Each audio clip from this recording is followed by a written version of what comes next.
Hello दोस्तों, कैसे हैं आप सब। उम्मीद है आप सब मस्त होंगे, पढ़ाई भी बिंदास चल रही होगी। तो स्वागत है सभी का BSc world Amar Singh YouTube channel में। BSc fifth semester zoology arthropoda phylum में पैलियामोन के बारे में हम लोग स्टडी कर रहे थे। पैलियामोन जो होता है प्रॉन, झींगा, क्रस्टेशिया क्लास में आता है, आप सभी को पता ही है। इसमें 13 पेयर और प्लस 6 19 पेयर टोटल अपेंडेजेस होते हैं, जिसको मैंने फर्स्ट क्लास में डिस्कस किया था। आज की क्लास में आपको digestive system and respiratory system के बारे में पढ़ाएं। तो सबसे पहले यहाँ से जो है रेस्पिरेटरी सिस्टम से तो कॉमनली क्वेश्चन आता ही है, क्योंकि आप सबको पता होगा जैसे जैसे इवोल्यूशन हुआ तो सबसे ब्रॉड अगर इनवर्टिब्रेट में देखा जाए सबसे अच्छा खासा श्वसन तंत्र कीड़ों में पाया जाता है। कीड़े जो होते हैं इंसेक्ट्स, आर्थ्रोपोडा। तो रेस्पिरेटरी सिस्टम में इसकी अलग ही मैकेनिज्म भी है, काफी विस्तृत प्रणाली है जिसके थ्रू रेस्पिरेशन होता है, गैसेस एक्सचेंज परफॉर्म किया जाता है। तो आर्थ्रोपोडा में पैलियामोन से रेस्पिरेटरी सिस्टम पे क्वेश्चन जरूर आता है। डिफरेंट टाइप के गिल्स होंगे इसमें, ठीक है। उनकी position anterior to posterior move करने पे किस तरीके से इंक्रीज हो रहा डिक्रीज हो रहा है, ऐसे क्वेश्चन पूछे जाते हैं। बैंकियो स्टेगाइट पे क्वेश्चन आता है, तो वो सब आगे डिस्कस करेंगे। सबसे पहले हम डाइजेस्टिव सिस्टम को देखते हैं थोड़ा सा। पाचन तंत्र में विशेष कुछ यहाँ पे नहीं है। एलिमेंट्री कैनाल जो है आहार नाल, उसको हम 3 पार्ट में डिवाइड करते हैं, सेम जैसे हम ह्यूमन बीइंग में देखते हैं, ठीक है। आहार नाल जो है एलिमेंट्री कैनाल, इसको 3 पार्ट में डिवाइड किया गया है, फोरगट, मिडगट और हिंडगट।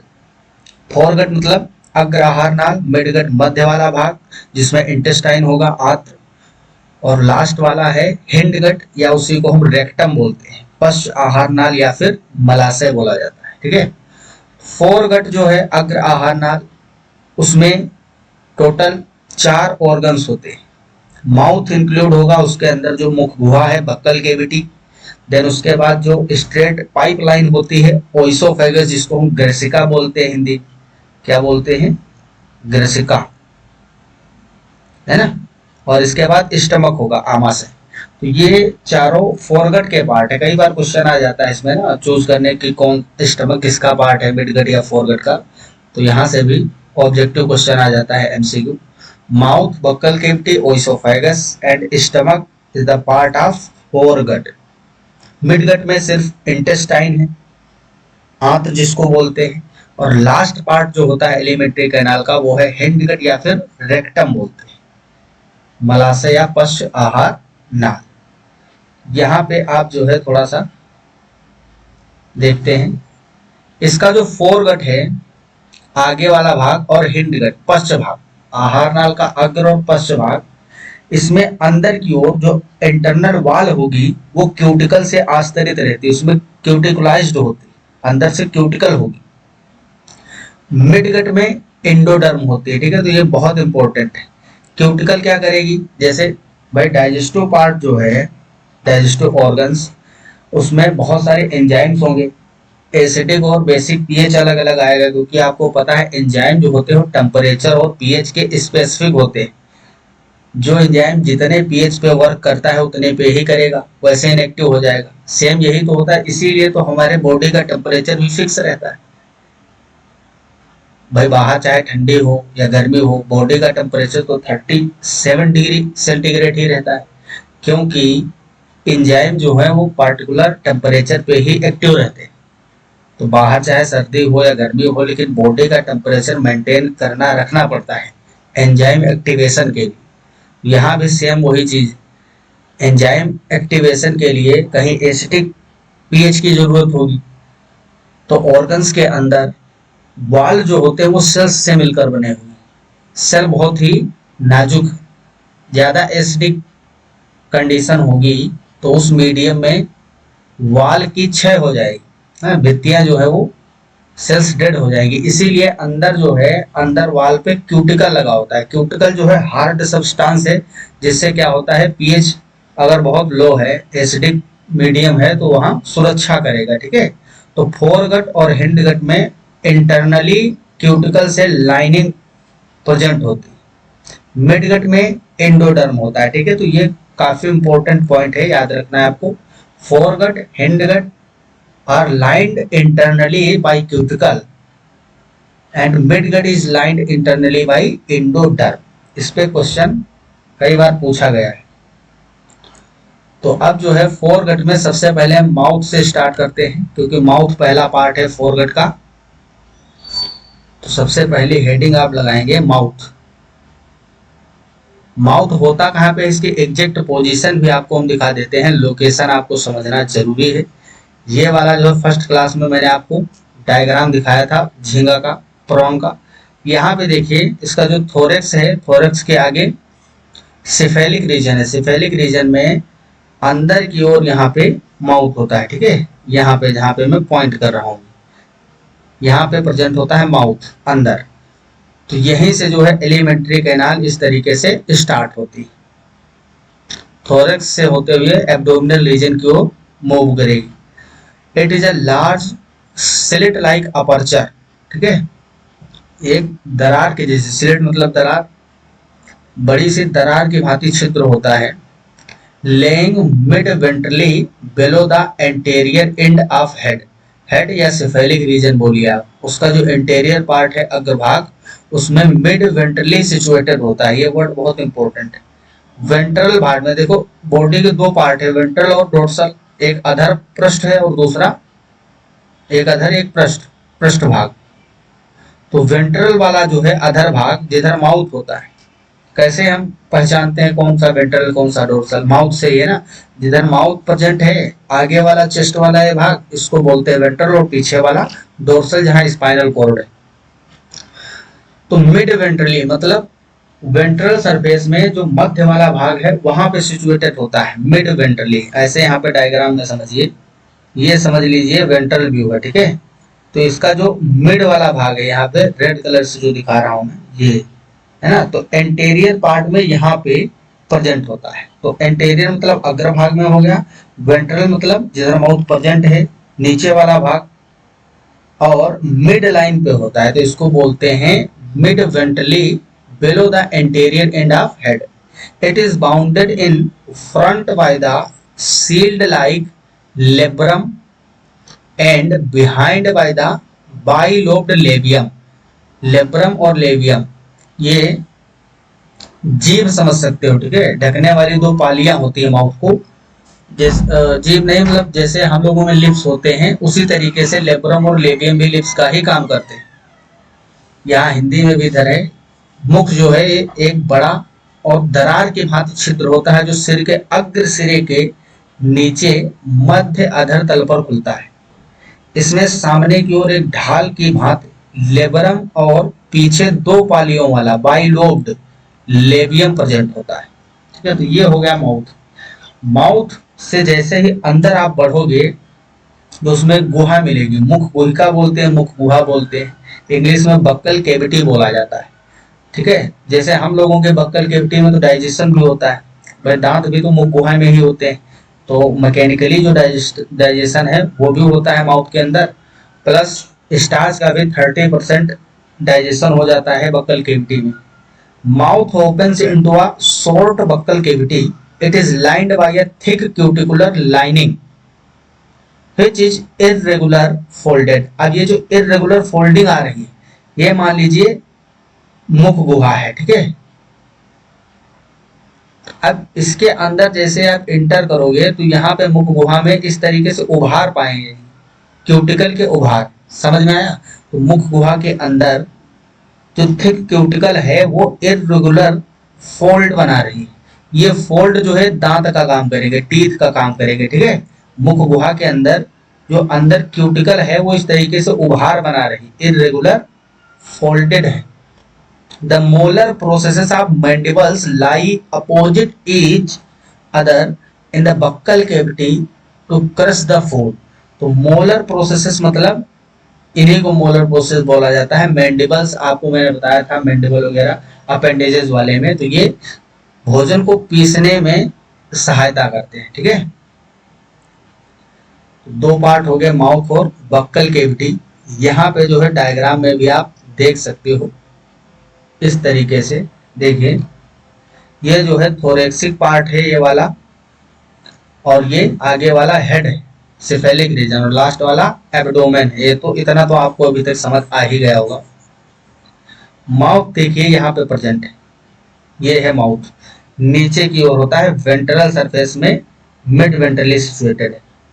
इसके अंदर बक्कल कैविटी है, गुहा होती है, ठीक है। और यहाँ पे मैंडिबल आपको दिख रहे हैं, क्योंकि ये फोल्ड फोल्ड यहाँ पे देखो दिख रहे होंगे, ट्रायंगुलर फोल्ड यहाँ पे प्रेजेंट होते हैं।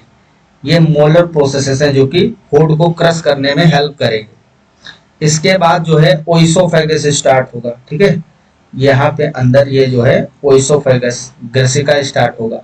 The short tubular oesophagus run ventrally vertically upward, मतलब ऊपर की ओर जाएगी, क्योंकि माउथ जो है नीचे प्रेजेंट है, तो सबसे पहले वर्टिकली अपवर्ड ऊपर की ओर जाएगी, देन उसके बाद ये जो है थोरेसिक रीजन से होते हुए पीछे को बढ़ेगी। यहीं से जो है स्टमक स्टार्ट हो जाएगा। स्टमक में भी 2-3 पार्ट है। The short tubular oesophagus runs vertically upwards from the buccal cavity to the floor of cardiac stomach, है ना, सॉरी। तो बक्कल कैविटी से ओइसोफेगस स्टार्ट हो रही है, जो कि ऊपर की ओर, है ना, सीधा ऊपर की ओर मूव करेगी, और कहाँ पे जाके खत्म होता है ये, कार्डियक स्टमक। स्टमक का जो फर्स्ट वाला पार्ट है, आगे वाला एंटीरियर पार्ट, उसको हम कार्डियक स्टमक बोलते हैं, तो वहां तक ये जाएगा, ठीक है। Internally the thick muscular wall of oesophagus is through into 4 prominent longitudinal folds, है ना। अंदर की ओर इसकी मोटी पेशीय भित्ति जो होती है, 4 प्रमुख अनुदैर्ध्य वलन बन जाते हैं। ये सब क्रमांकुचन में हेल्प करेंगे ना। पेरिस्टाल्टिक मूवमेंट जो होती है, फूड को आगे बढ़ाना है ना, तो पेशियां तो होनी चाहिए। जब तक मसल्स नहीं होंगी उसमें कॉन्ट्रैक्शन कहाँ से आएगा, मसल कॉन्ट्रैक्ट करेगी। पेशी संकुचन के थ्रू एक प्रॉपर मूवमेंट होती है, जिसको पेरिस्टाल्टिक मूवमेंट बोलते हैं, क्रमांकुचन गति, जिससे फूड जो है ओइसोफेगस में स्टमक की ओर बढ़ेगा। तो ये तो हो गया ओइसोफेगस वाला रीजन, ठीक है। यहाँ पे डायग्राम आपको जरूर बनाना है, इसमें पूरा एलिमेंट्री कैनाल दिखाया गया है। माउथ है, इसी में मैंडिबल भी दिखाए गए हैं, मोलर प्रोसेसेस, देन उसके बाद अंदर की जो कैविटी होगी बक्कल कैविटी, इसके आगे जो है अपवर्ड ग्रोथ करती है ओइसोफेगस। ओइसोफेगस यहाँ पे लास्ट पार्ट होगा, यहाँ से स्टार्ट होता है स्टमक। स्टमक में आगे वाला पार्ट दिखाया गया कार्डियक स्टमक, ठीक है। लास्ट में पाइलोरिक होता है, यहाँ पे देखो ये लिखा हुआ है pyloric stomach. Pyloric stomach midgut में खुलता है, इंटेस्टाइन में, है ना, इंटेस्टाइन। तो मिडगट जो है इंटेस्टाइन जहां से स्टार्ट होती, वहीं पे स्टमक खत्म होता है, पाइलोरिक स्टमक।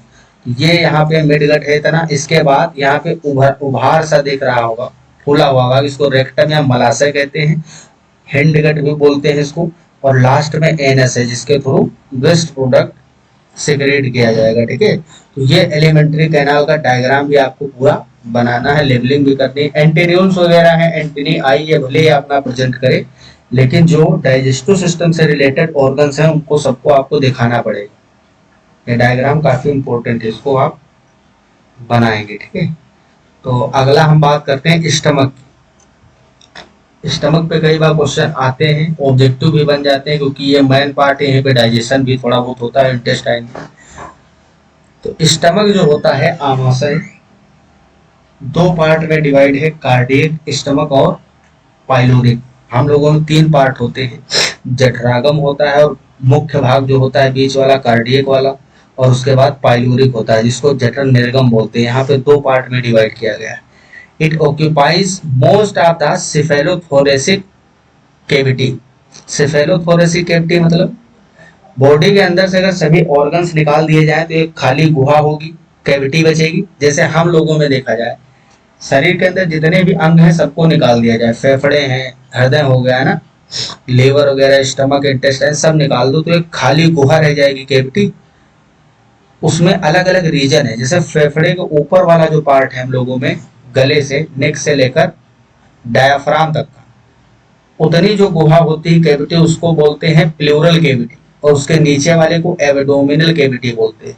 सेम ऐसे जो झींगा है, प्रॉन, इसमें भी जो हेड वाला भाग है और थोरेसिक जहाँ पे चेस्ट वगैरह होता है, इन दोनों के मिला के जो कैविटी बनेगी उसको सेफेलोथोरेटिक कैविटी बोला जाता है।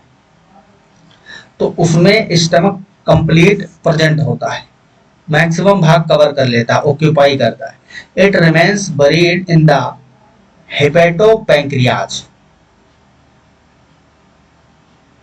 स्टमक इज थिन वॉल्ड, मतलब इसकी वॉल जो होगी अंदर की पतली होती और डबल चेम्बर्ड होता है। फर्स्ट में a large interior bag like cardiac stomach and second is much smaller posterior and pyloric stomach. तो दो पार्ट में डिवाइड है। आगे वाला जो पार्ट है इंटीरियर पार्ट कार्डियक स्टमक वो बड़ा होता है कंपेरेटिवली, और लास्ट वाला जो पोस्टेरियर स्टमक है वो पाइलोरिक स्टमक जिसको बोलते हो छोटा होता है। ठीक है, कार्डियक स्टमक की बात करें अगर, the inner cuticular lining of cardiac stomach consist of numerous longitudinal fold covered by minute bristles. इसके अंदर जो है क्यूटिकल का जो आस्तर होता है उसमें असंख्य अनुदैर्ध्य वलन होते हैं जो छोटे छोटे रोमों से ढके रहते हैं। अ लार्ज ट्राइएंगुलर प्लेट, काफी इंपॉर्टेंट, इसको कई बार क्वेश्चन भी पूछा गया है। ट्रायंगुलर प्लेट जो त्रिभुजाकार प्लेटें होती हैं जिसको हेस्टेड प्लेट बोला जाता है, यहाँ पे क्या बोलते हैं, हेस्टेड प्लेट। इस पे हर वर्ष क्वेश्चन आता है लगभग।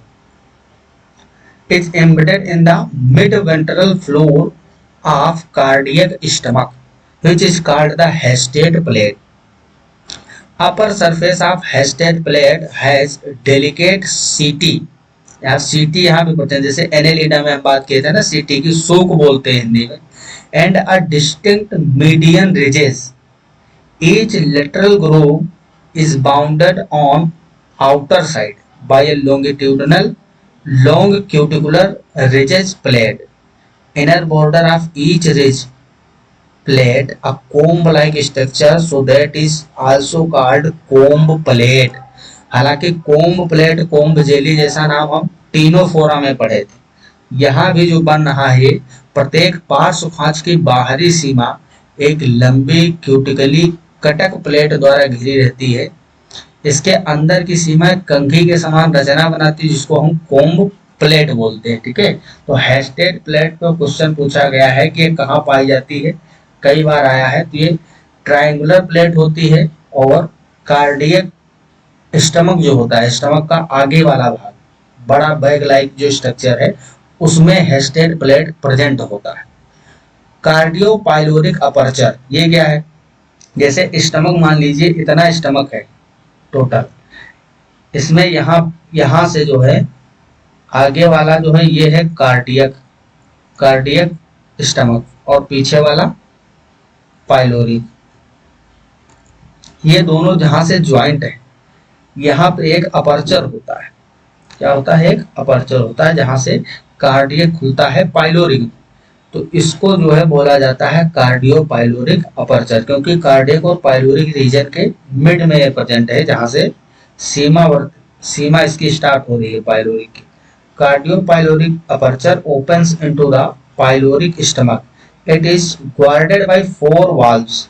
इसमें वाल्व भी होते हैं क्योंकि अपोजिट भोजन नहीं जा सकता है, फूड का जो फ्लो है वो एक ही दिशा में होगा, इसीलिए वाल्व होते हैं। वाल्व का काम होता है, यहाँ पे वाल्व जो होते हैं, जैसे हार्ट में भी वाल्व होते हैं ना, बाइकस्पिड ट्राइकस्पिड पड़े होंगे, द्विवल्नी कपाट और त्रिवल्नी कपाट। तो वाल्व का काम ये है, जैसे दरवाजा होता है ना, सिंगल दरवाजा, तो एक ही ओर को खुलता है, एक ओर को आप खोल लोगे लेकिन दूसरी ओर को तो बंद हो जाएगा ना, दोनों ओर को तो खोलेगा नहीं, समझे। जैसे कब्जा काम जो करता है, कब्जा लगा होता है दरवाजे में, गेट में, इसी तरीके से ये वाल्व काम करते हैं। भोजन जब कार्डियक से पाइलोरिक में जाएगा तब तो वाल्व खुल जाएंगे, इस तरीके से वाल्व है, समझ लीजिए कुछ इस तरीके से। जब भोजन इधर से जाएगा तब तो खुल जाएगा, लेकिन इधर से आएगा तब ये वाल्व बंद हो जाएंगे। ठीक है, तो उल्टा कभी भी मूव नहीं कर सकता है फूड, इसीलिए जितने भी अपर्चर होते हैं, जब एक ऑर्गन दूसरे ऑर्गन में खुल रहा होता है तो वहां पे गॉर्डेड होता है वो वाल्व के थ्रू। ठीक है, वाल्व जो है वहां पे प्रेजेंट होंगे जिसके थ्रू क्या होगा, फूड को एक ही डायरेक्शन में फ्लो कराया जाएगा। अब बात करते हैं हम पाइलोरिक स्टमक की। It is a small and narrow chamber laying below the posterior end of cardiac stomach. Cardiac stomach के पीछे वाला छोटा सा चेंबर होता है pyloric stomach. Its cavity is divided into a big ventral chamber and a small dorsal chamber. नीचे ऊपर ये दोनों एक दूसरे को ऊपर नीचे ही दोनों चेंबर होते हैं। Floor of ventral chamber is raised into a medial longitudinal ridges. ये रिजेस जो है सब फूड को जो है एक में मिक्स करने में, ठीक है, तोड़ने में हेल्प करेगी। Dividing into two lateral compartments, its floor is covered by a filter plate. इस पे भी कई बार क्वेश्चन आया है। This pyloric filtering aperture allow only liquid food to pass through it. ये जो फिल्टर प्लेट है पाइलोरिक रीजन में, इसका काम क्या है? ये सब जो लिक्विफाइड हो गया है फूड सिर्फ उसी को पास करेगा, बाकी को डाइजेशन करने के बाद ही आगे जा सकता है। फिल्टर प्लेट जो है ये pyloric filtering aperture allow only liquid food to pass through it. The paired pores of the hepatopancreatic ducts open behind the filtering aperture. ठीक है, तो ये जो फिल्टरिंग अपर्चर है पाइलोरिक रीजन में, इसके जस्ट नीचे हेपेटोपैंक्रियाटिक डक्ट आएगी। हेपेटोपैंक्रियाटिक डक्ट मतलब लीवर से जो डक्ट निकल के आएगी जिसमें बाइल जूस वगैरह होते हैं, सब बाइल साल्ट्स होते हैं, इसको बोलते हैं हेपेटिक डक्ट। और इधर पैंक्रियाज होगा, क्या होगा? पैंक्रियाज। तो पैंक्रियाज से जैसे यहाँ पे